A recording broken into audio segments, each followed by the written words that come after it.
Welcome to Love and Hustle. We share unfiltered stories of marriage, entrepreneurship, and scaling to seven figures without losing sight of what matters most. The raw, the real, the sacrifices, and the lessons learned the hard way. This is Love and Hustle.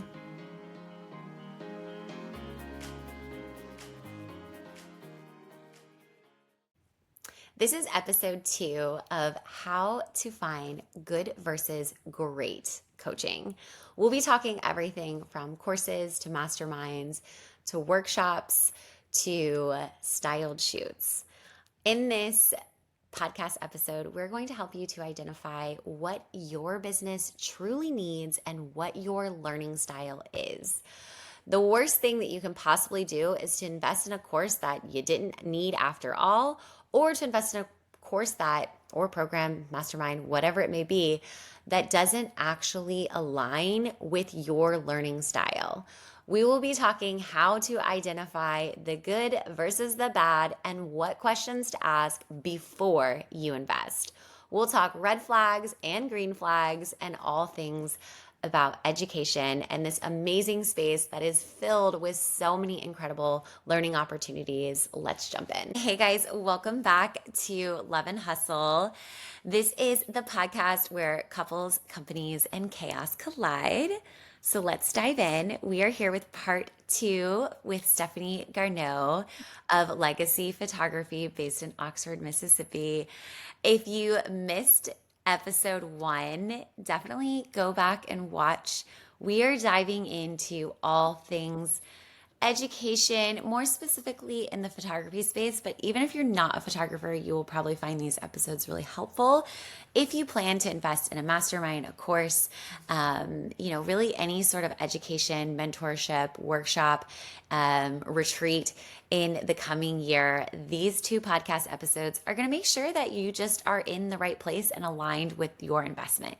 So let's jump in. Stephanie, welcome back. I'm so happy to have you for part 2. I'm excited.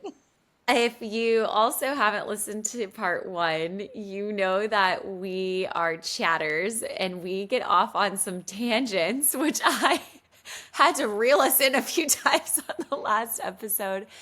And we also use the word like a lot, so much so that our podcast software did a quick audit and the number was atrocious. So we're going to, I should say, I am going to try very hard to move past that and work against my need to use that. It's it's like using the word for some people. And but if you want to jump to the Cliff Notes version of this, by the way, is Cliff Notes like still a thing? I know. That's what I'm like, we are totally dating ourselves. I know. I'm like, do the people? I think do it's the Spark, people it's Spark know? Notes. I'm pretty sure Spark Notes, yes. Okay. If you want to jump to a really helpful tool PDF guide on how to find the right program for you, or a quick way to audit yourself, the program, to make sure it's in alignment with your goals, be sure to jump down to the show notes. I have a PDF guide that you can actually download right now and read through these key things, really covering key things to be looking for, red flags and green flags, and just recaps a lot of the major bullet points of the discussions that we're going to have today and also in part 1. So let's dive back in. So I know we talked in the first episode about deliverables. We talked about curriculum. We talked about testimonials. We talked about the application and interview process for especially higher level education. We also talked about having contact with a coach or co-coach, which you are my co-coach for leveraging telemetry for the last 2 years and hopefully for years to come. Yeah. And then of course, like understanding a little bit more about your learning style, which I would love to talk more about, is understanding you and your learning style to set yourself up for success. So share with me a little bit, Stephanie, about your learning style, and how you choose a program knowing yourself. I think for sure, LTL really showed me that I need community. That is huge for me and accountability. So I definitely learn better with people alongside me. I'm very visual, so I loved in LTL that there was the visual component. It wasn't just an audio that I was listening to. Every time you were on, I could see you, I could connect with you, and then your slides were very well done. And then I just think that I've also learned that if I'm going to do some sort of evergreen course, I really need to time block. That's another huge thing I learned during LTL was time blocking. And so if I'm going to get through a course, it's got to be calendared. And that's just very hard to do when you own a business and things change Yeah. so rapidly. So, I definitely agree with you. I think there's something to be said about routine and establishing, even like with this podcast mhm, on right now it's hitting Tuesdays and Fridays, and giving ourselves this, by this twice a week deadline of just moving forward and what it is that we set out to do. And I do think that, we talked in the last episode about the length of time that it's available with the coach, and the length of time that you have access to the content, mhm. because that unlimited access, lifetime access Right. really can Exactly. set you up for this sense of security, especially if you know you're the type of person who doesn't take action, who, you know, it's like a safety thing. Like you're like, well, it's there when I want to get to it. Hmm. I uh I may have mentioned this in the last episode, but I spoke to a girl on Instagram, and she was so frustrated with how much money she had invested in different programs. And um, she said that she had invested, and it was quite a bit. I think in total $25,000 in two different masterminds to achieve the same thing. And I said to her, she's like, she sort of was positioning a bit in regards to the program not being successful. And I said, well, I don't think that you haven't been successful in it. I think if anything, you came out of it learning what works for you and what doesn't work for you. And now you know that investing in a self-paced course, that or a self-paced class over the course of a year doesn't work for you.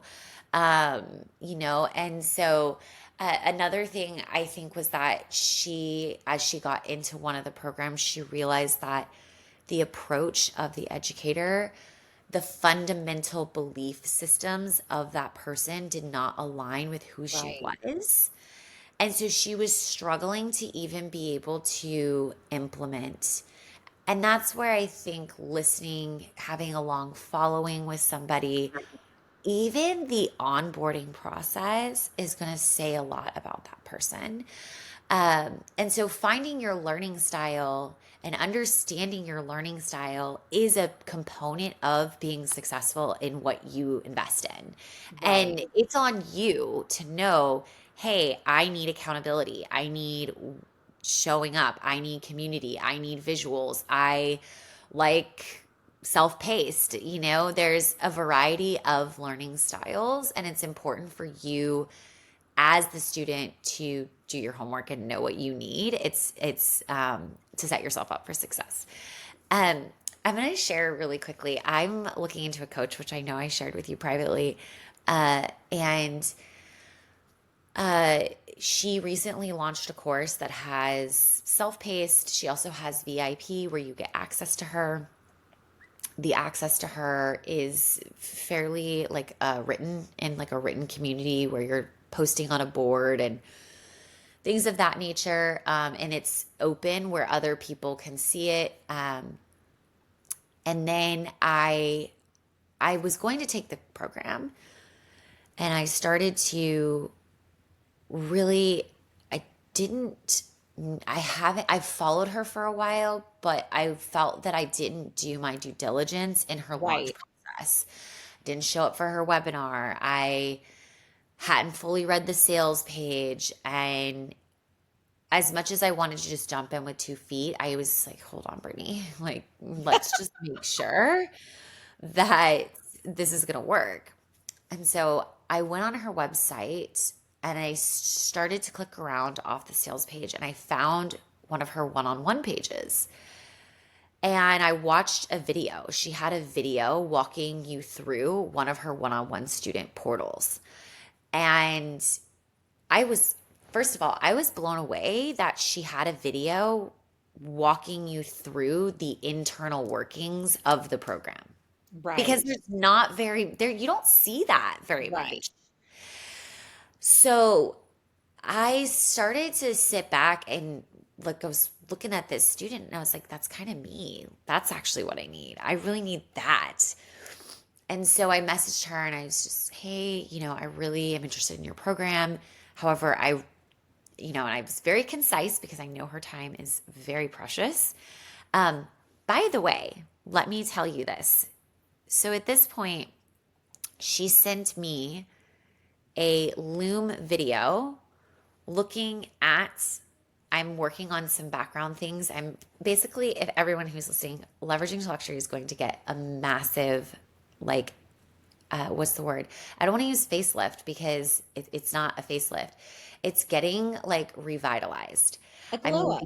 yeah, a glow up. Oh my gosh, I love that. It's perfect. It's getting a glow up. Not that it Yes. needed it, No, it was but amazing. some of the feedback has been like restructuring the sequence of things, making things just easier to navigate, to be able to find because I have just a massive database of real interactions throughout, like this is what I'm teaching you and this is what it actually looks like. And Right. how do you get to see those scenarios? So we decided the platform we're on doesn't work. And so we found another platform that allows for so much more community and we're like blown away by it. But then we're overwhelmed by all the things. So, anyways, so she sent me a video looking through and she's like, this is what I think we're going to do. There's 2 paths that we're going to go down. This one is going to allow you to do these things for your students. This is going to allow you to do these things for your students. Um, and she's like, I can tell that like these aspects are very high on your priority list. And she could tell just from reading through my page. I hadn't even paid her. That's awesome. Well, I feel like that's how you were with me. I Exactly. hadn't even paid her yet. And so I know that I was talking in the last episode about somebody who wouldn't even get on a call with me. Yes, yes, you did talk about that. So, and I mean, of course, like if you're looking into a program with Alex Hermosi or one of Right. these massive educators, no, you're not going to get on the phone with them. But of course, when you're working with a smaller coach like myself, and even this particular person has several tens of thousands of followers, and so, anyways, all that to say, she then she sent me back and she said, "Can we get on a call?" Oh, that's And so awesome. she asked, I got on a Zoom call with her last week and she asked me some very intentional questions. And I said to her how it's not that I didn't feel like her course could work. It was just that I knew that I have taken programs very similar to hers and I haven't been able to move the needle because I have to take all this information And assimilate it. and Yeah. assimilate it on how it applies to me. Right. And that is a struggle for me. Whereas if I got in with somebody who already understands the inner workings of how all of this works and just spells it out for me based on all the things that they know. And she'd already kind of done that, but I was saying, hey, there's like a lot more to this than just what is being covered here. So, all that to say, she sent me a second proposal. She walked me through another Loom video. I haven't paid her a penny. like you bet your bottom dollar, like I'm going to invest in her. The question is just, is the path that we're creating the right one? Right. So I think and so in that, what I'm saying is, I can tell that who she is as a coach aligns with who I am as Right. a person. Right. I believe in people. I believe in um, relationships. I believe that if you really invest your heart and soul and you're not in it for the wrong reasons, you're in it Right. for that person's growth, you're in it for that person, the relationship with that person, you're in it to invest in their goals, the outcome will be two-way. And then on the other side of it is more that flows with you. That person Right. wants to continue to coach with you, that person wants to send you people. And something that you and I talked about, we were recently talking about friends in the industry, and you used a word. I shouldn't say friends, maybe acquaintances. You used a word. Do you remember what you said? Oh my It was goodness. on Marco Polo, and I was just telling you, it was like, hey, this thing happened, and Oh, I said, yes, yes, I yes. just wanted to share it with you because it really hurt me, and I felt that maybe I was being a little childish. Yes. And you said, no, Brittany, you said, I think that you feel that their actions are transactional. Yes. And Oh, you yeah, are, yeah, yeah, yeah. I do remember that. yes. And Yes. you're like, Brittany, you're not a transactional person. And that's why that hurts you. Um, and so when you can recognize your needs and recognize your belief systems and see a pattern in you and them, these parallels, I should say, that's a green flag. Right. Very much so. And I Because you can recently tell when they're just a transaction to somebody, whether it's a coach or any relationship, when it's transactional. I mean, and that's why we are full service photographers. We're not, yeah, we're you not know, transactional right, photographers at right. all. And there are a lot of photographers that are. Yeah. So, I mean, and it does, I think it does go back to your values. I mean, what you value in as far as your relationships, community, service. Like, I mean, I do think it's all aligned and all connected. Yeah, 100%. I remember when we were at Focus and Flourish, I was chit-chatting with some people on the couch, and there was a few full service photographers there, and they're just all chit-chatting. And a photographer there said, I just honestly, like, I love to go home. I can edit something in an hour, sometimes less, send a digital download, and like I'm done. My work is done.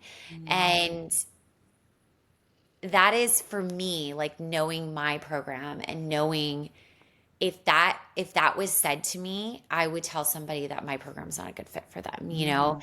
because I teach what the thing I say is that you have to have a service driven heart to be successful in what I do. Yeah. And I think when you recognize not just the curriculum, right? Not just the outcomes, but what are the key like characteristics? What are the fundamental like belief structures Right. that the program is built on?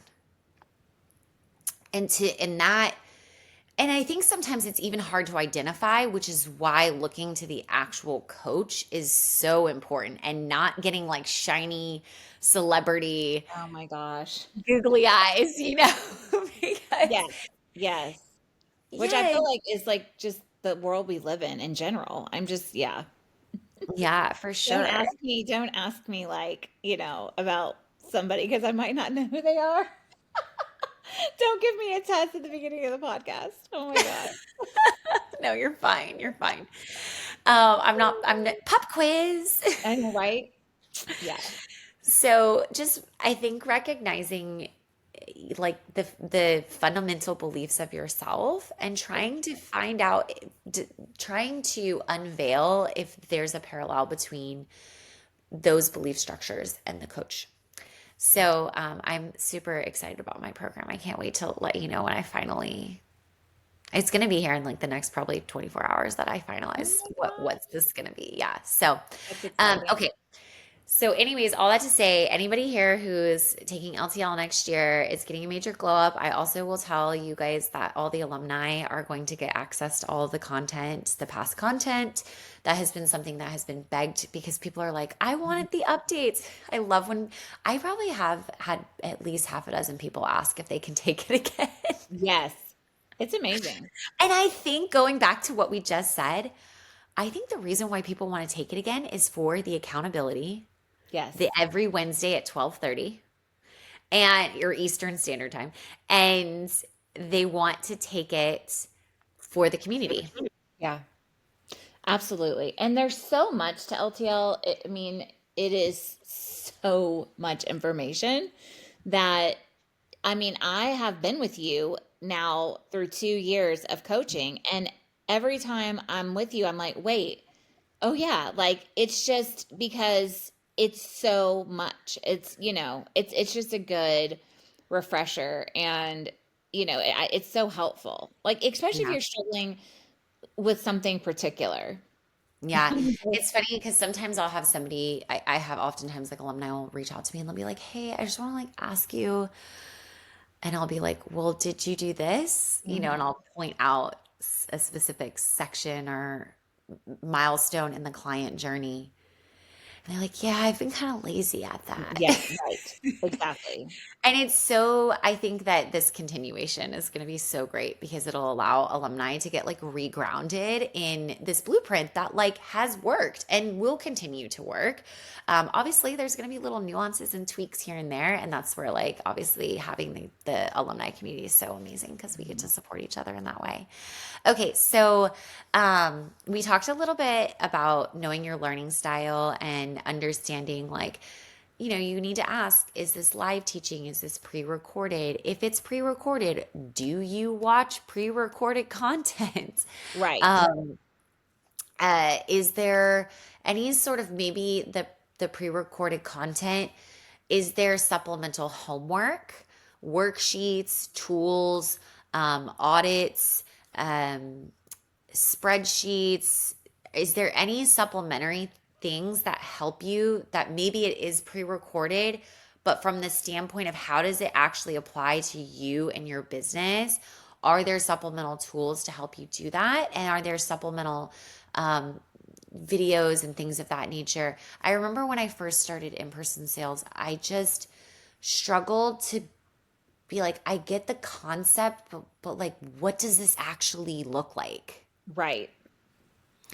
And it's hard too because whether you have a studio or you don't have a studio, or maybe you're in a different niche than your peers that are doing this. And so being able to make sure that there's supplemental material, modules, videos, whatever that be, to help you translate it.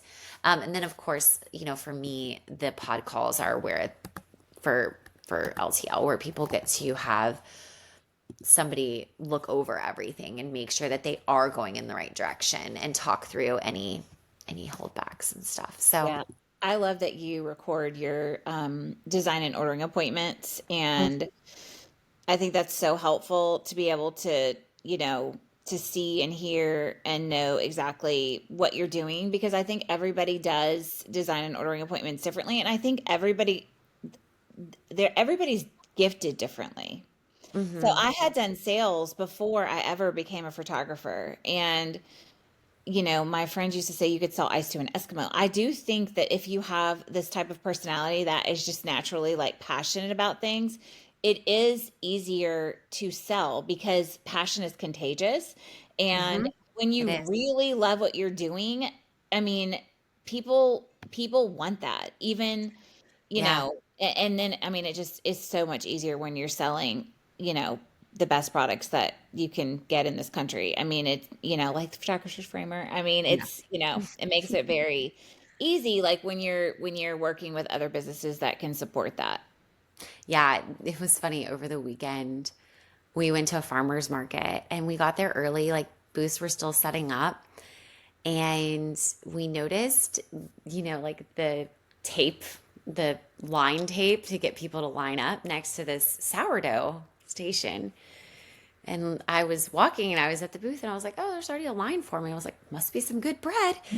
And then like I got some, I don't know, I got some pastries and I turned around my like banana bread and there was like the line had like tripled. And I said to Zach, I go, we that must be some good bread. We should probably go get in that line. Like, and so, but I think when you're passionate about something and like you just kind of naturally you feel that energy and that desirability around that other person. And I felt like that was such a good example of like, obviously seeing you're like, well, I don't know what I feel like sometimes too there were probably people standing in the line that didn't even know what they were standing in Right, line. exactly. Right. That's hilarious. So anyways, but yes, I definitely think that passion's a huge thing for sure. And I think that something that I was talking with an alumni from last year, actually. So you know her. She was talking with me. She shared her number. She's on track to double her revenue. And she's been doing in person sales all along. And she's like, I'm on track to do over 300,000 this year. And she's like, I was like, well, what's changed? And she's like, well, I've been doing this. I've been doing this for a long time. She's like, I truly believe that you have allowed me to understand the sales room and Yes. reposition my entire mindset around what it is I'm doing. And it's something I've been doing for a very long time. But because you've allowed me to like see my perspective of selling as just a completely different, as just simply serving people. And obviously, we work through a lot of that. It sounds really simple, but there's an entire 2-hour class Yes. devoted to And it's so learning how good. to serve and not sell. But then the entire principle of LTL is built on having a service driven heart and listening to your clients and asking intentional questions and guide and being their guide Right. to the outcomes that you obviously want for your clients, but that they ultimately want for themselves as well.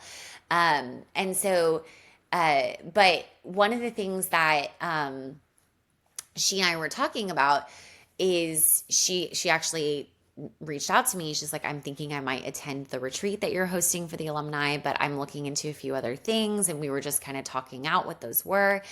And I think sometimes, in the absolute most literal sense, and this is going to sound so dumb. People are like, I can't believe I'm listening to this episode to hear this girl say this. But some people don't even really know what they need. Right. They don't actually even identify where they're having issues. And so, and I was encouraging her to say, I was like, if you're doing 300,000, I don't think marketing's your problem. Like, right? And so of course, like, I mean, I think that is just such an obvious answer, right? There's definitely people who could need marketing and are still getting, somewhat decent figures. But I'm like sitting here saying, you're doing great. And obviously, and it also comes down to like, what do you want? Do Right. you want to increase your volume? Do you want to implement product sales? Um, do you need more bookings and therefore need better marketing? And really stepping back and asking yourself, where am I actually having problems? What Right. do I actually want for my business? At the end of the day, do I want to shoot more? If the answer is no, you don't want to shoot more, but you're still booking a decent amount, then marketing is probably not your channel that you need to go down. It's probably in the sense of refining your offerings to increase your average investment, to Exactly. therefore weed people out and therefore shoot less, but also make more. Exactly. I mean, that's kind of me, honestly. I mean, whenever I started LTL, the first year my income tripled. I mean, Oh and my gosh. I was working part-time. And so like Were you doing product, remind me, were you doing product I sales or was. I was. okay. Mhm. Yeah, I've always done IPS, but um yeah, I mean that's the goal is to I mean I'm not working full time, but I mean it's amazing. Like just you don't have to. I mean Yeah.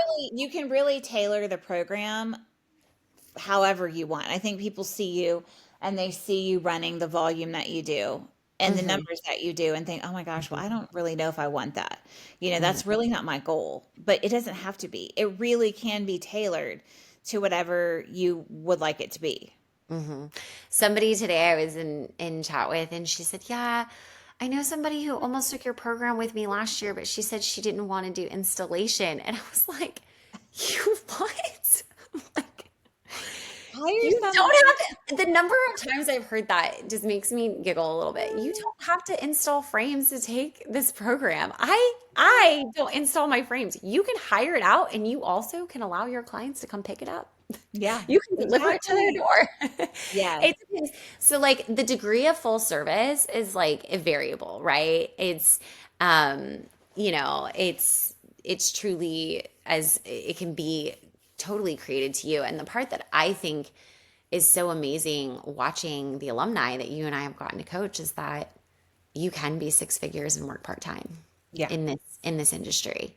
I actually feel like I want to record an entire podcast on what it means to be part time in the industry. I do think there's a lot of false beliefs and false narratives of what it really is. There's still a lot of work. I don't want to say it's Oh not no, for sure. challenging, and there's still a Yeah. lot of um, aspects of it that I think people underestimate that the amount of work that it can take to still have a part time business. But you can still do a significant amount of revenue at part Yes. time if you're running a very product and service driven photography business. Right. So, Yeah, and I think, you know, this is, I think, a good segue, but you know, like my husband has a lot of chronic health issues. Last year was really, really difficult. And then this year I had some very difficult personal things happen in the spring. And, you know, just to be able to average, I mean, to have sales, you know, three, four, $5,000 and literally be going through what I was dealing with and still mhm. being able to serve my clients and being paid well for the sessions that I did have was a huge blessing. So, I Mhm. mean, it's an amazing model. Yeah, I definitely, even this year for us, I mean, I wouldn't say booking, for everyone listening, I do think our industry has really struggled this past Mhm. year. I agree. I I think that if you, especially if you exist in the middle market, you have hurt very, very, like it has been challenging. I don't want to say it hurt, um, but the really looking at, and I'll say if you were in like the lower tier of that, a lot of those businesses are probably Oh, not with gone. us anymore. They're not. And so, but that middle market is so hard because those consumers don't care about anything but price. Yes. They're not discerning buyers. And so they're price shoppers. And so when you're in a time like this where interest rates are super high and inflation is catching up to us and people are feeling that, right? And the They're feeling it government on their shut grocery. down. I What'd you mean, say? the government is shut down. I mean, for how Yeah, many yeah, months we know, exactly. I think people are like, what's going to happen? You know, and Yeah, there's a little, and I mean, I think we've had definitely some fears around all of that. And so, and that's the beautiful thing is when you're tapping into a clientele that really cares about their time. They care about something other than the number. right. You really are able to lift that ceiling of your potential. And um, I, I shared how in the summertime, our bookings, it was actually the lowest bookings we had for the 12 months was in this month, but we actually had the highest sales because we had people who really valued the services and the products. and really came and invested in that. We also had some past clients that came back, asked us to do new galleries, and we had a grandma come in and ask us to do another gallery in her home. So it's really amazing to see where you can allow those channels of opportunity to open when you're in a different segment Right. um, And that of reminds me of your movement, the your money money. movement workshop. It was Yeah. amazing. Highly recommend you listen to that. And I don't know if you've listened to this podcast at all, but Shirley actually, I know she'll be on next, Yeah. shared this with me, but it's the Diary of a CEO podcast. Oh, I And love that. they basically were saying the exact same thing, how if you're, if you're in the bottom tier, it was exactly the same concept as the money movement workshop. But then there's like the elite 5%, like at the very top, and then the 10% under them is kind of like the sweet spot of where you want to be. And for Hmm. all the same reasons that, you teach us. But it's really amazing the way that they broke it down. So, Yeah, I definitely so the money movement workshop, we can link it in the show notes, but it's actually a two-part class I taught in 2022, I believe. yes, it was like one of the deciding factors Or because it I was was in talking to you. No, it was like in winter, like right it before was LPL winter, it was of going into 22. 2022. It was in late 2022, I'm pretty sure, right before Oh, okay, 20. so it's going into 2023. Yeah, because that's when I Um, took LTL and it was like yeah. amazing. Because I remember making Mark watch it. I'm like, you're watching this. Yeah, it's basically talking about what Yeah, we were just discussing, and really understanding when you can, and Zach talked a little bit about this in the first couple episodes, but when you can understand how money is flowing and where money is going, you can make very informed decisions of where your business should should go.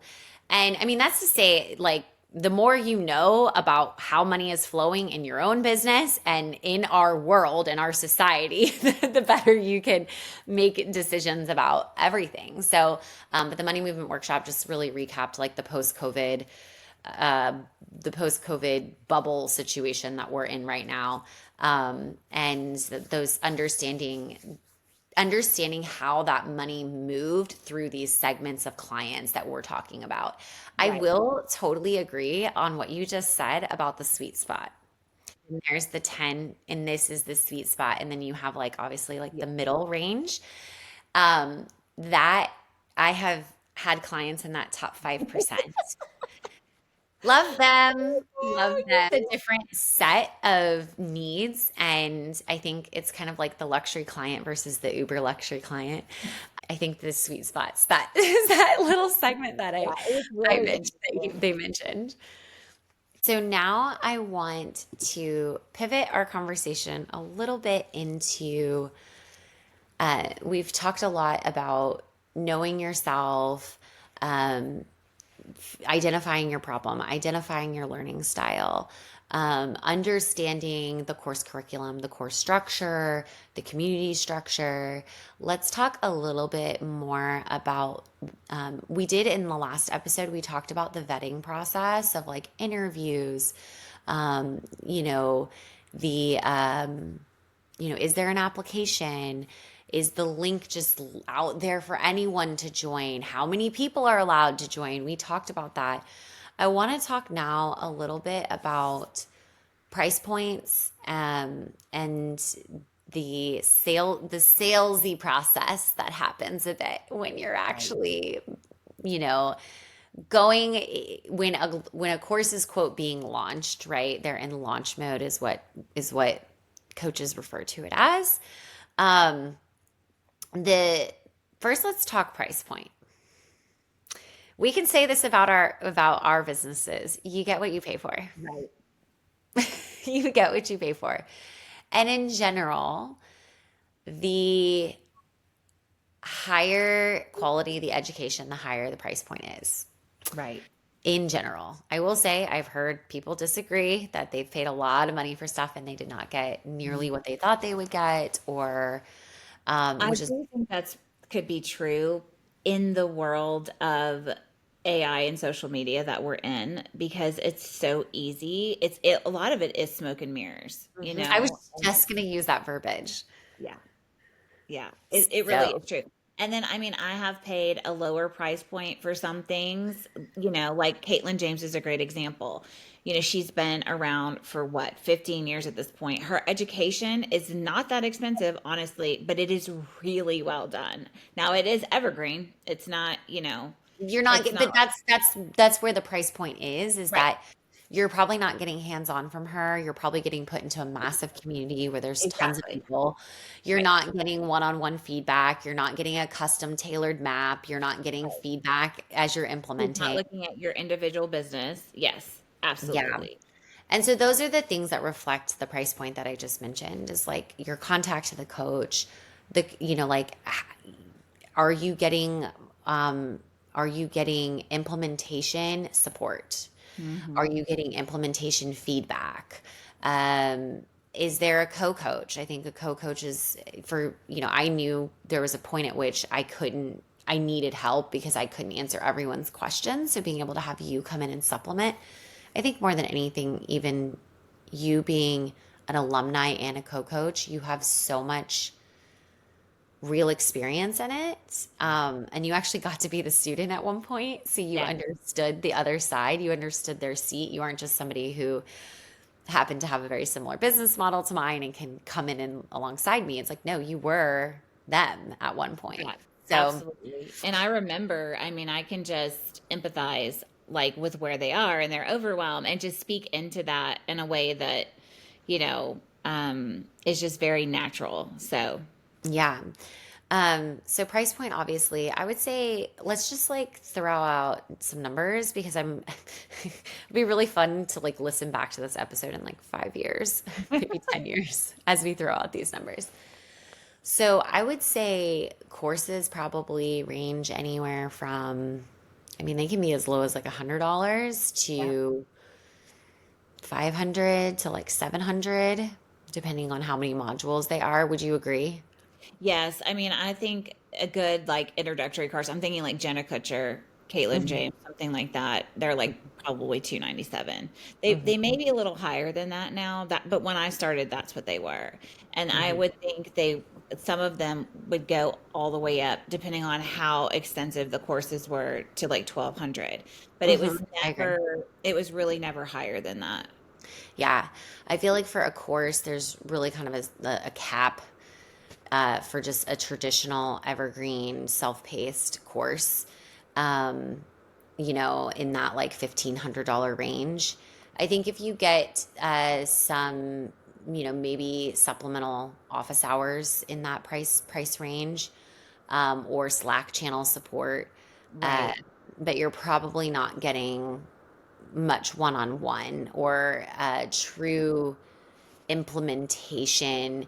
Um, for just for like context of what I mean by that, LTL has a map essentially, and there are mile markers within the map that you are supposed to hit in order to complete the program and be ready to rock like when it. Right.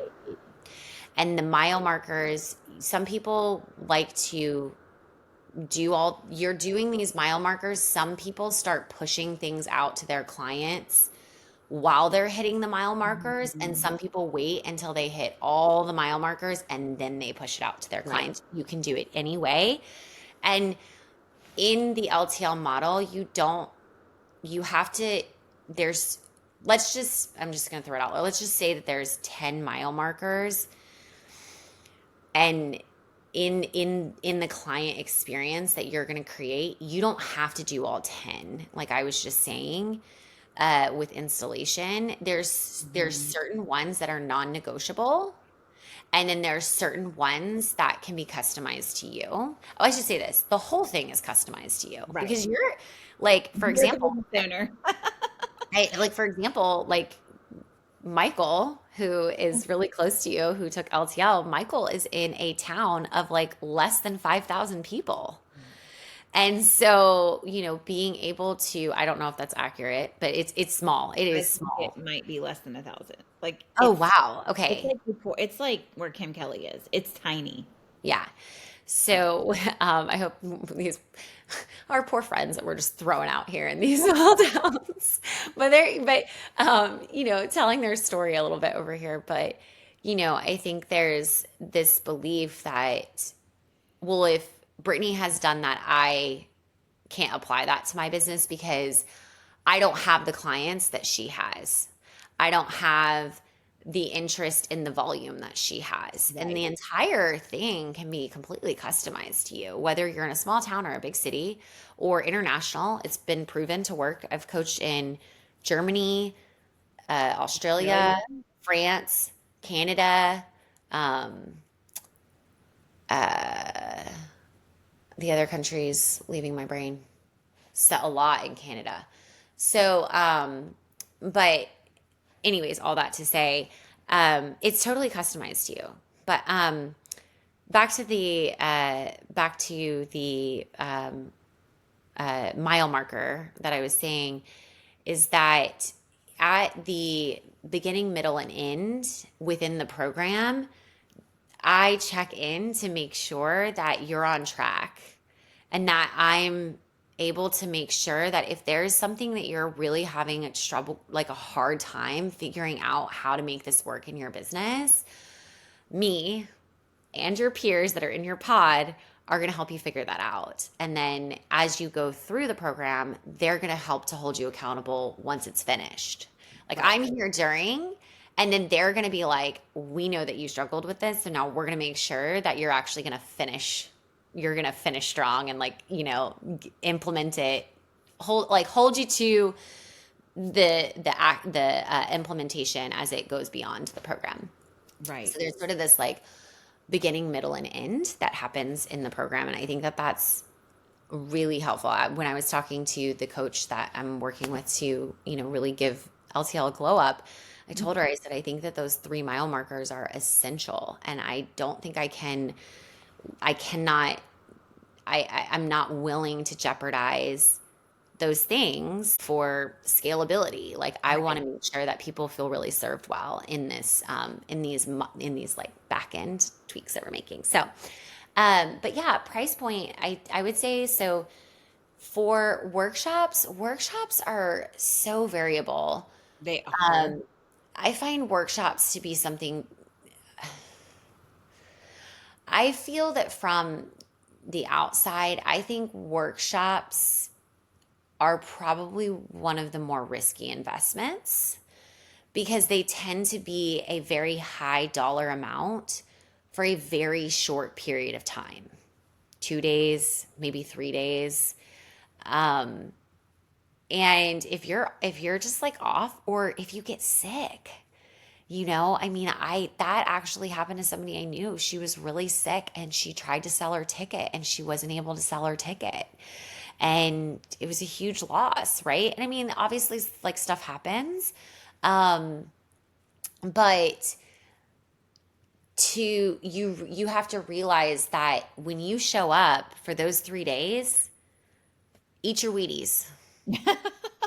Eat your Wheaties because that's a lot of money.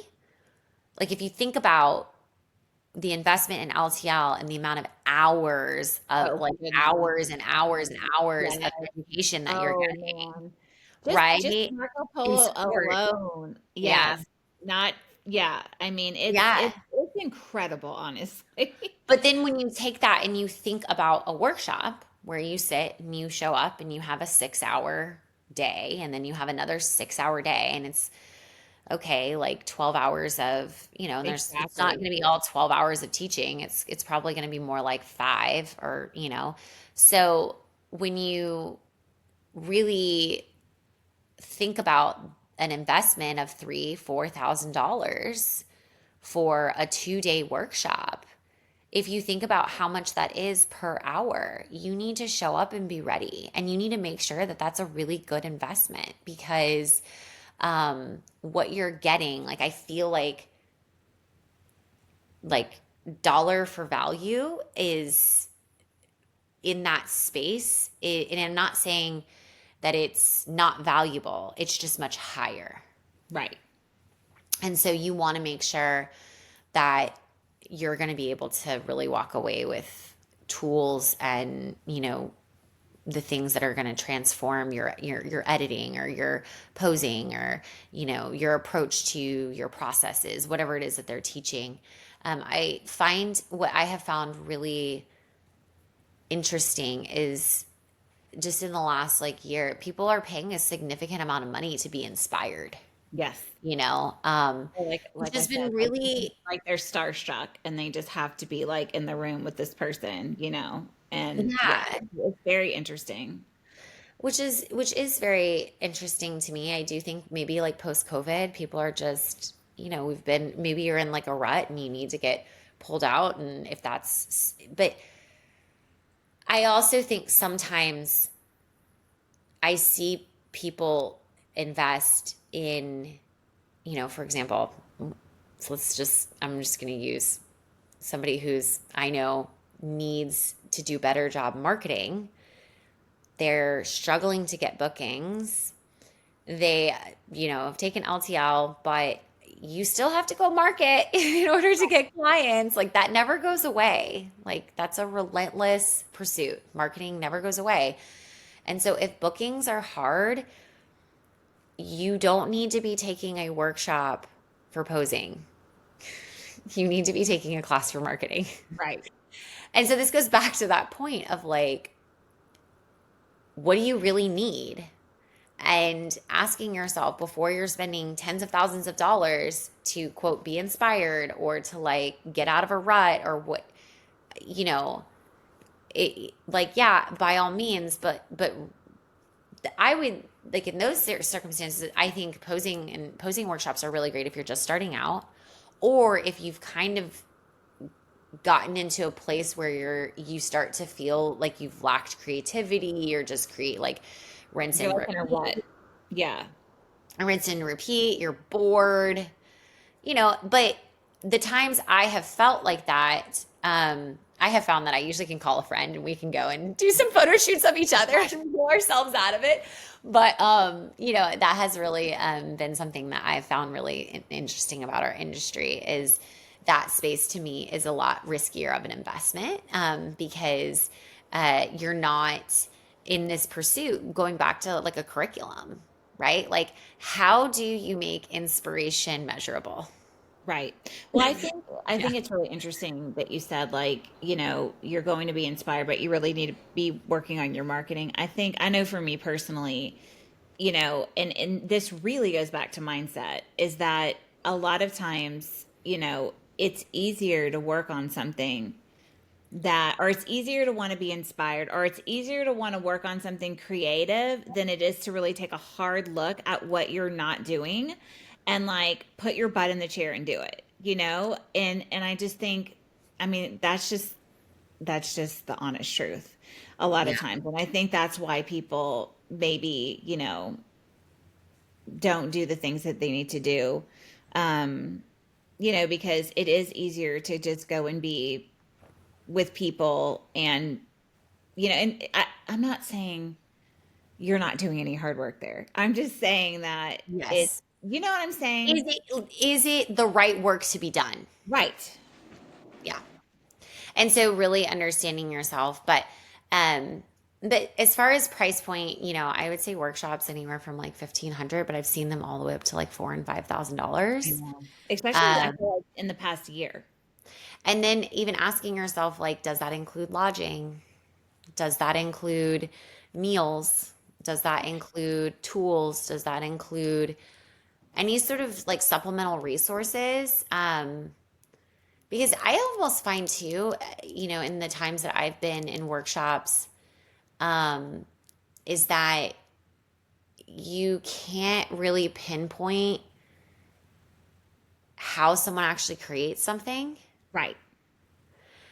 And this is, I think, too, where that like being an artist and being a business owner and being an educator, like those differentiating factors, because I think a lot of artists know how to create things, but they know how to create them in their head, but they don't know how to take what's in their head and then give it Write to it someone. down.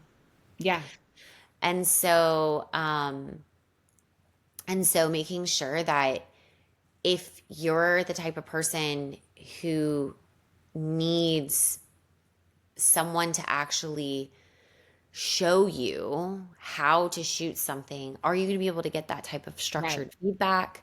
Because sometimes these workshops are so big that you're not going to get to like have the instructor have you do some shoots and like to actually correct you and tell Right. you no, like you need to be here and use the light here, and this is great, you're on the right track, but you need to, you Tilt know, your camera this yeah, way. tilt your Yes. camera this way, or you need to tweak things that way. And so that's where I think the magic of workshops really happen, is in the action that's happening by you in person.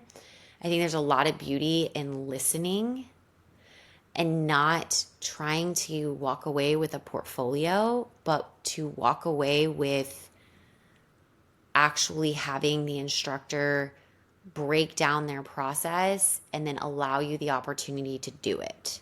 Right. Don't get so hung up on walking away with photos. I mean, obviously, go do a styled shoot. Like Or a go do model call. your model call. Like Yeah. go create that for yourself in your space. I think that's the But like community over competition, which I know that it's really big for you, which I love. Another thing I love about you is that call somebody that's better. That we all have different strengths. Like call a photographer that's better than you at doing something Mhm. or that's been doing it longer and be like, "Can I come and watch you? Can I come?" I did that with Kim Kelly because I was a portrait photographer first and I started out with families, didn't really do many newborns before LTL. I mean, Mhm. I'd handled many newborns being a labor and delivery nurse, but not photographing them is a completely different Yeah. story, and just watching her and her saying, no, come over here, tilt your camera this way. Like it's all in perspective. And that is very much one-on-one in a lot of ways. Yeah, and I would say, I think even if you feel that you would do a lot better in a one-on-one workshop style setting, ask. I mean, the first newborn workshop I ever did was with Amy McDaniel. She's based in Alabama, and she photographed my sister's kids. And I had been in for so like little backstory. I'm getting off on a tangent, but like I had done photography in high school and in college, and then I became a nurse, and I was a NICU nurse, and then my sister had her first baby, and did photos with Amy. And my sister's like, I really think you should come up here and like just learn how to do this. Like, Brittany, you have so much skill, and like you could you could just bring back this part of you that you kind of let die when you became a nurse. And but no, like Amy literally was like, you're going to put the baby's hand here. You're going to slide your hand here. You're going to rotate them this way. This is a technique on how to transfer them, you know? Yeah.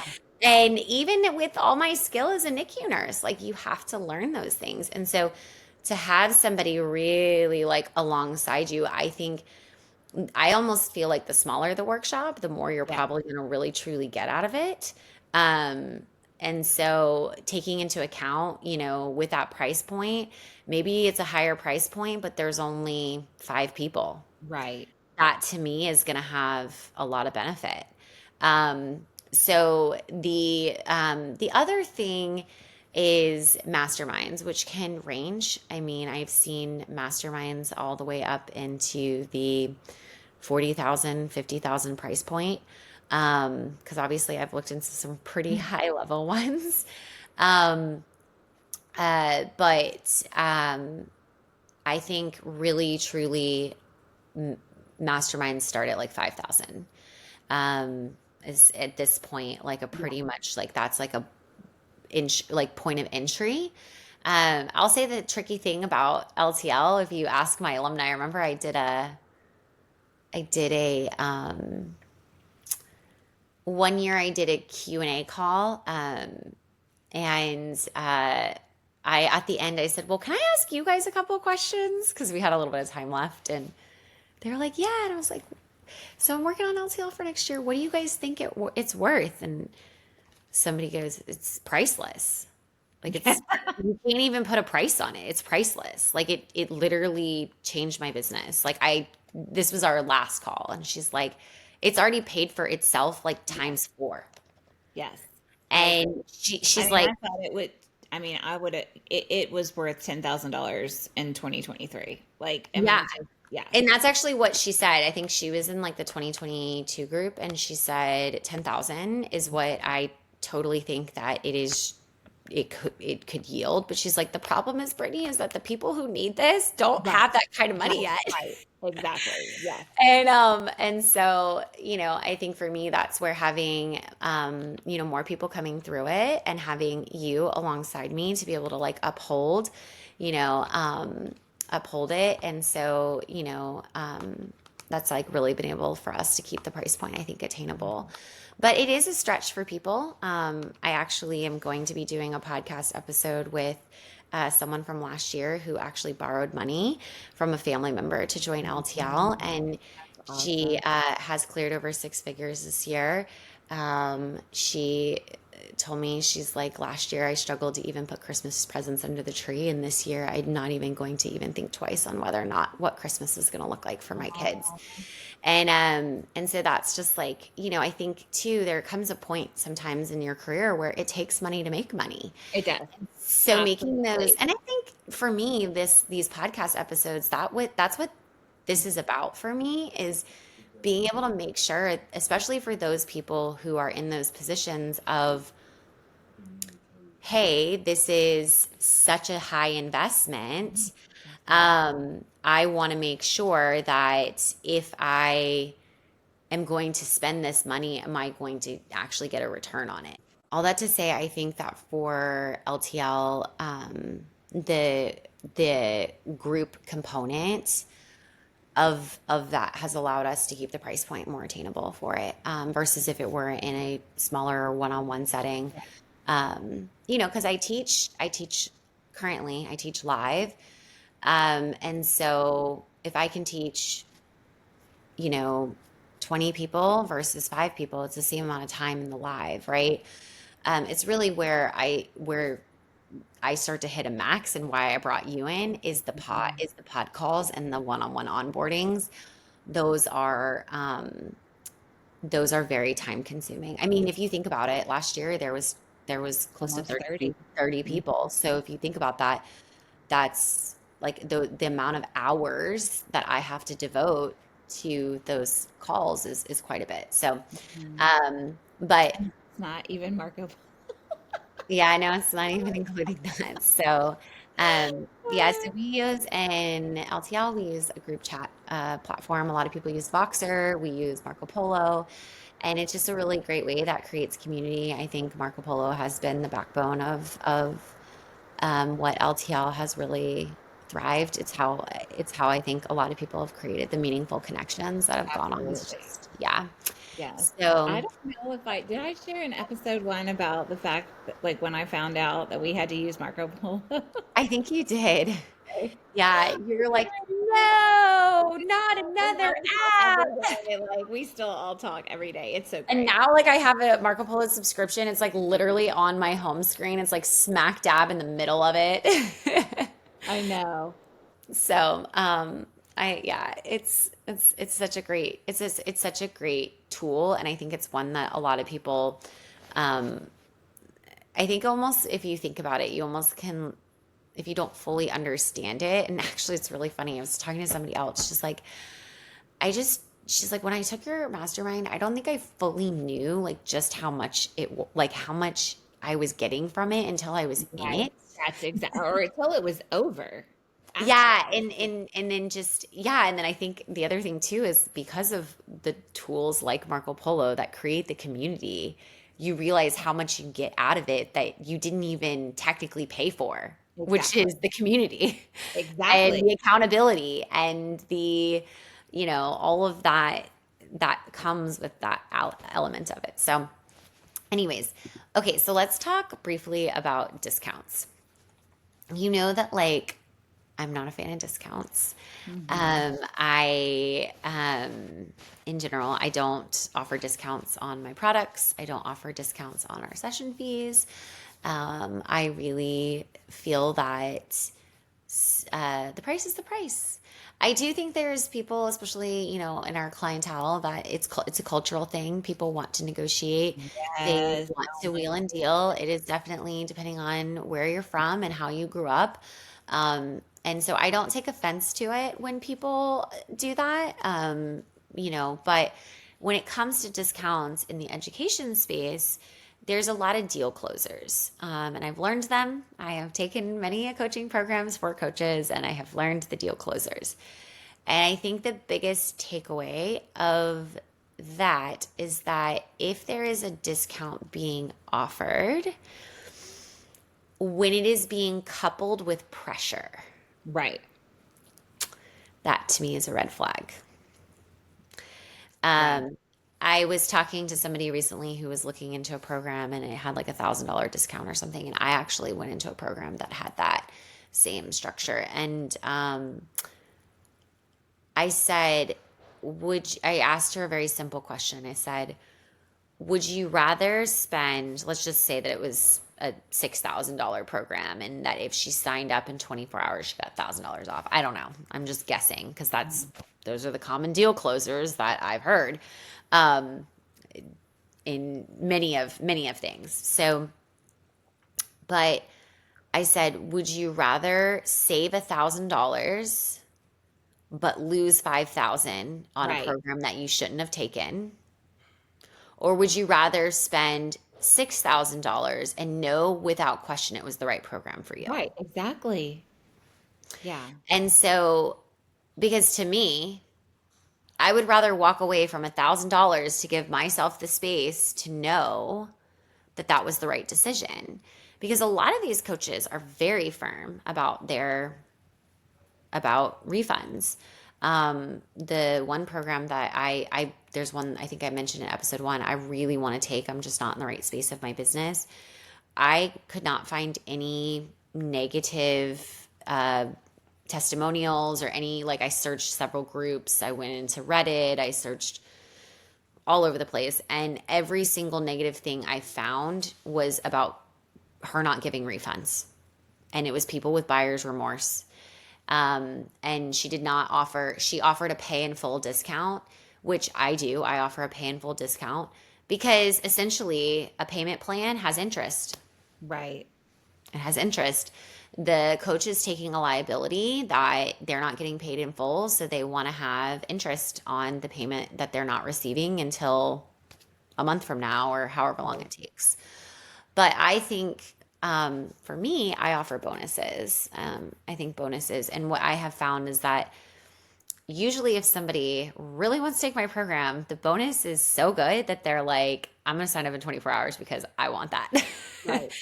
Right. So I think just like being aware that there are closing strategies, there are deals, and it's really important to not feel like if you are feeling pressured because like if you're sitting here and it's one thing to feel pressure because you know you need to do this, you know that you've hit a wall, and there's that internal pressure of like, if I don't do this, where I'm going to be next year is just, that's a positive type pressure. I think Right. that that's a necessary pressure that you internally or somebody who knows you is shedding light on this reality.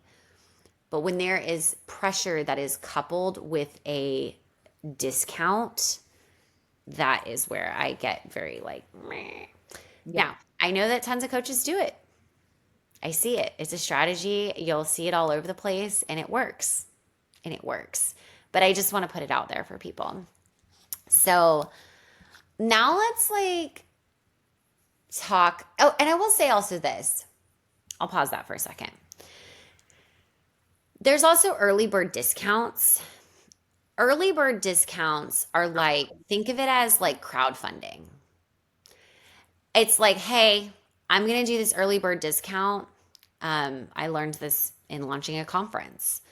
Conferences will do an early bird, not because the conference is worth less, but because they need to get initial funding to get deposits in place to reserve things. Right. Right. And it's also a proof of concept. Like, do people really want this? Yes. And so you have some capital to do something with, and you're not just like freeloading out of your own Yes.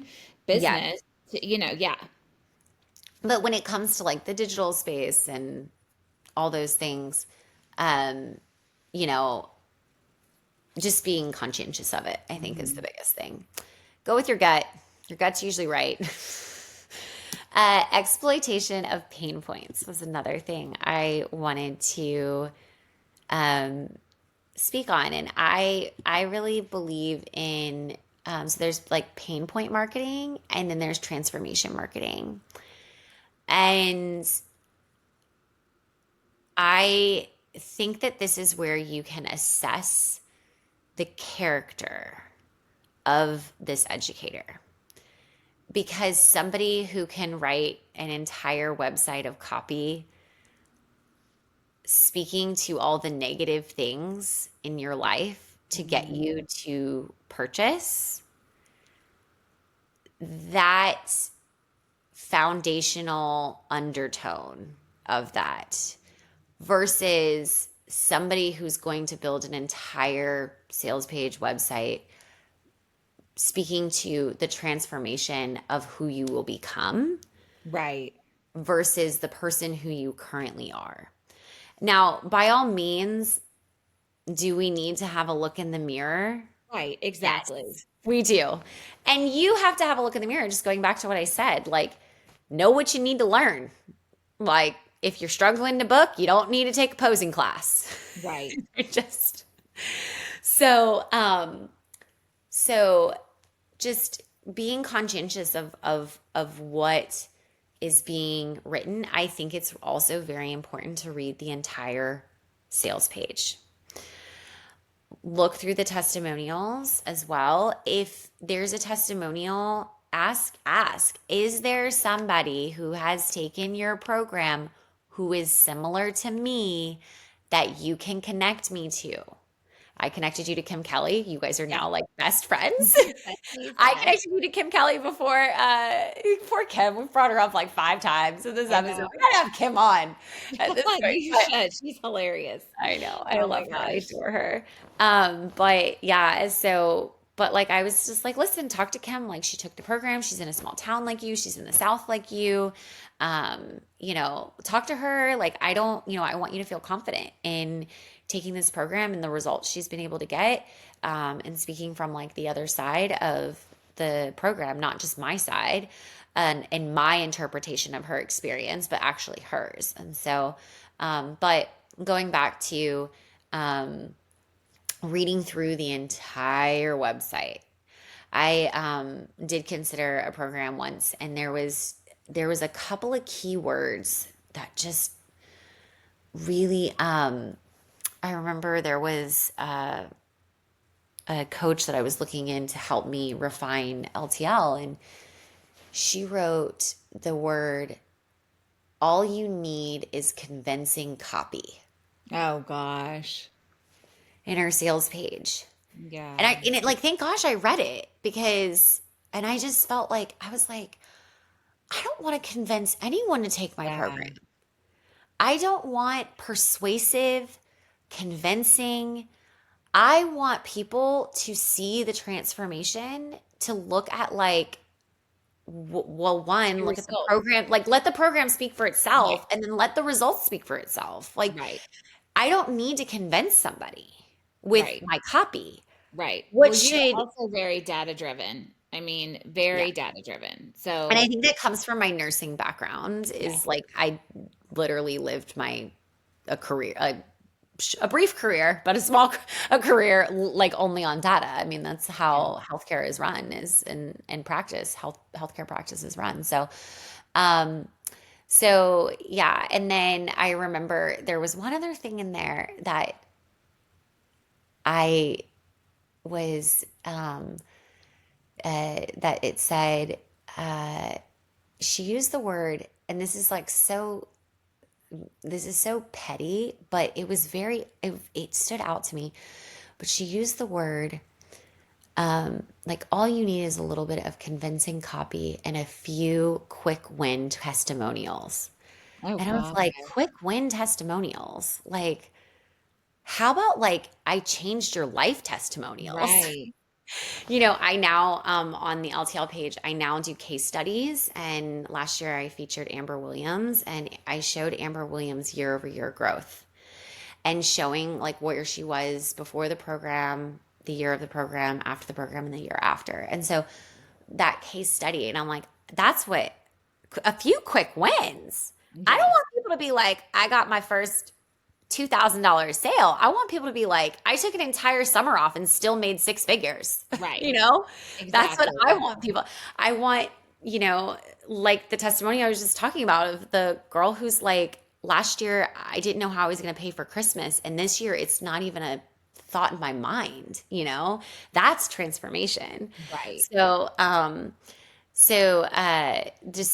I remember there was one other word she said, um, and a few quick wins to swoop in and seal the deal. Oh gosh. And I like just read that and I was like, I just was imagining, all I was imagining, this sounds so terrible. I was imagining like a hawk and like a little mouse in the field, like a little mouse in the field. And this hawk's just like, ah, and just like picks up the mouse.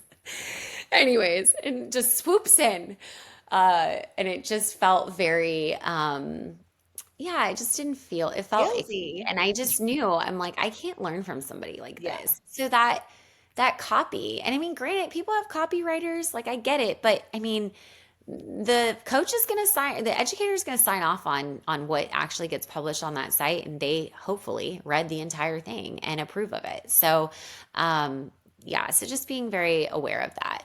Um, I know we touched a little bit on social proof, and like obviously I am in a very unique, I'd say I'm very different than most educators in the fact that I still run a full-time studio. Now, I myself don't shoot nearly as much as I used to, and that has what has been allowing me to be able to teach more.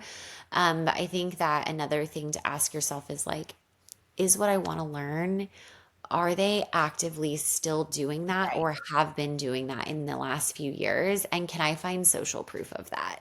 Right. Whether that be in like the testimonials or the like in their stories, or, I think it's not hard. Like you mentioned the verbiage smoke and mirrors.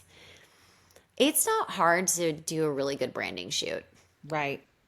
It's not hard to do a really good branding shoot and make something look successful from the outside. In fact, that's what branding shoots are for. They're for to make you look really successful. I mean, I think about, the companies that go through a rebrand and get all better imagery, and it explodes. It's very essential to any market, any business. But looking in those behind the scenes, like, are you seeing these people actively still doing that in some capacity with their own clients or with their own business? I will say, like, I have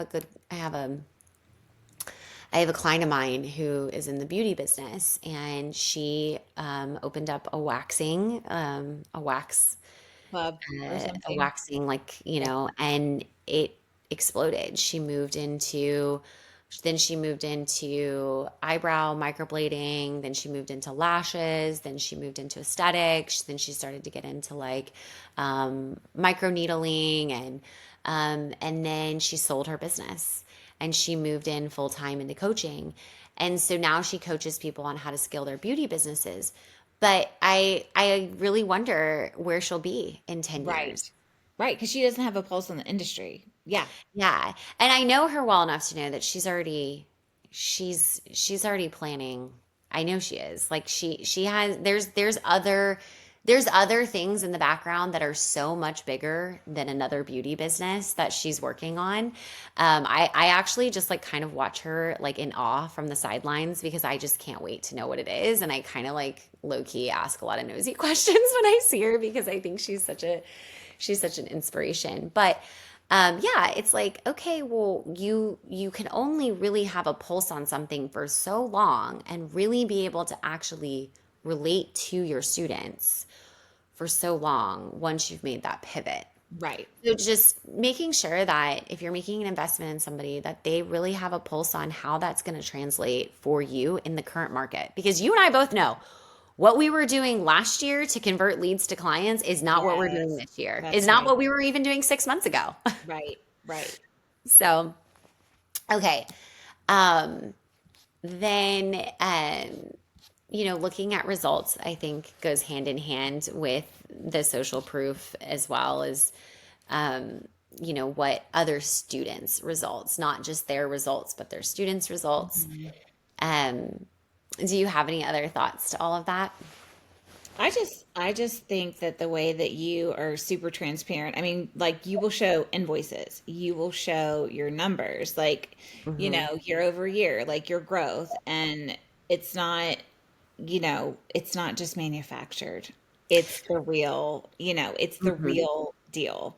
And Yeah. that is so incredibly, it just creates this momentum that, because you know that it's actually attainable as a student in your program because you're literally watching it in real time happen. So it's incredible. Yeah. I had seen some influencers on Instagram, people calling them out, like saying, this isn't real. You're not really making this. And they like pulled open their Stripe account and was like, here it is. And um, I asked Zach, like, I was like, would you be okay if I did that? And, he was like, well, like it is kind of putting it all out there, but if you believe in transparency, like it's not like you're lying. It's the exact same thing that you're putting in your graph that's showing your Right. year over year growth. He's like, it's just being presented by the actual platform. He's like, That's as long fair. as if you're not putting out our account information. And so, I did that last year. I showed, in the launch of LTL, I showed the actual revenue of the studio. And I think more than anything for people to actually see realness. I think for when you're investing in such a transformation in yourself, you want to like have a promise on the other side. Yes. And you want to it's like it's like people just I think there's it's almost like people don't make the investment because they don't believe it's real. Well, I think it's also a trust factor. Like people, it's the know, like, and trust factor. They may know you and like you from Instagram or, I mean, whatever, secret stories, but can they trust you? And numbers don't lie, So that to me is where you're like, oh my gosh, like this is for real. This is legit. Yeah. And I think too, I think if you're in this space of teaching people how to grow their revenue, if you can't be willing to be forthcoming in your own revenue, and Right. then this seems a little off to me. You know what I'm saying? Because if it's real, then why is it a secret? Right. Exactly. So, Exactly. um, Are so we almost are we almost to the end? Okay. Okay. yeah. Okay, Emma, cut. cut this. Yeah, cut. I'm gonna cut that out. Poor Emma. She's gonna like have to put this together tomorrow. We've Okay. done pretty good. We've been done pretty good tonight. Yeah. So,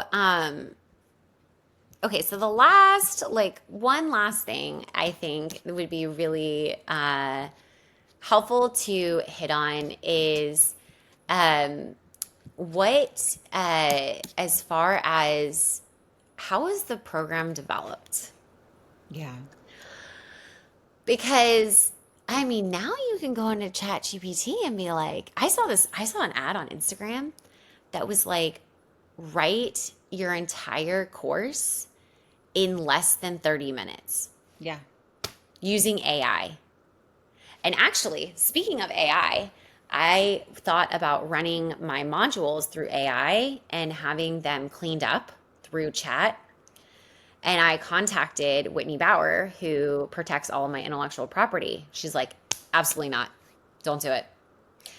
And I'm so glad. I am so, so, so glad that I wrote my program like kind of pre chat Right. GPT, like all that, right? Because and I have all of the intellectual property, or I have all of the registered trademark or registered copy, and all of that. Because, yeah, I mean, you can write a course. So how was it written? Where did it come from? And my program is completely from experience and Mhm. still is. And then I beta tested, and so I think something to know about beta group testing is you want to have, okay, so this goes back to nursing school, where you would have samples, you would have sample Yes. sizes, and you needed to have a certain sample size in order for it to be valid. And so I like literally treated my beta group as a little experiment, as like I wanted, and I hand picked my beta group. I went and I found about 30 people that I felt that I followed and that I thought would be very good for this beta group. And I identified small town, big Right. city, um, you know, kind of like, South, north, yep, south, north, and yeah, I mean, more, really, more like rural, like more, like higher income areas, but not in big cities. So there was just this really big variety. There was somebody pivoting out of weddings, somebody who didn't shoot any outdoor work. And so I had just this like very diverse sample group. And they're still really good friends to this day, and I love the community that they have built and seeing them all thrive and grow, and I still follow all of them so closely. But it was really great to be able to see their results, and then I tracked their results. yes. Part of being in the beta group is that they not only implemented, but then that they also would give me their results a year later. And then I actually followed them for another year, and then they stayed together. And then on their third year, they still came back to me and shared with me their results. And they didn't have to do that, but they did do that, which was really special. I was able to see how they were doing. And so I think it's a very valid question to ask the coach. How did this whole curriculum come about? If they don't share that in their bio, ask them and get a better understanding of the origination of all of Right. this information. Because the last thing we want is something that you could have just looked up on YouTube or ChatGPT, Hmm. right? Especially Exactly. with paying for a program. So, um, well, Stephanie, this has been such a great part two. I'm Yay. pretty sure we did a lot better job, at I least think I so. did, of not saying the word like. I swear the number of people who probably stopped listening to that halfway through. We were having a grand old time. You and I both had really busy days when we recorded Yes. part one as well. So, but I'm just so excited to have you back for LTL next year, and I hope any of those of you who are listening, be sure that you join the wait list, as LTL is getting a major glow up. Yes. And Stephanie and I can't wait to see you guys on the other side. And if you're thinking of hiring a coach, be sure to head down to the show notes, download that PDF that I created completely free to just make sure that you're making an informed decision before you make an investment in your next educator or course or mastermind, whatever it may be. Thanks again, Stephanie, for You're, being a part of this tonight. thanks, Brittany. See you guys later. If you're a photographer with a service driven heart looking to consistently deliver printed artwork to your clients, my group coaching mastermind, Leveraging to Luxury, is opening very soon. Whether you're just starting out with product sales or you're a seasoned expert in the sales room, whether you're in a small town or a big city or international, this is the proven strategy that has scaled hundreds of photographers to multi six figures with products and services and not their time. This is the exact model that has now scaled my own business to seven figures with a team. In this 10-week intense mastermind, you'll learn everything from how to run your numbers more strategically as a business, to mindset, to the value-based pricing model that is scalable and truly designed for the benefit of the client. I'll teach you everything from consultation calls to the sales room process to how to guide your client in a very intentional way that only generates the best result for them, but also for you. If you can imagine, it's like riding shotgun in my own business, while I am getting in the trench of your business. I take just a handful of students one time a year. So if you're serious about making changes in your business and 2026 is the year for you, applications open very soon. Join the waitlist. The link is in the show notes.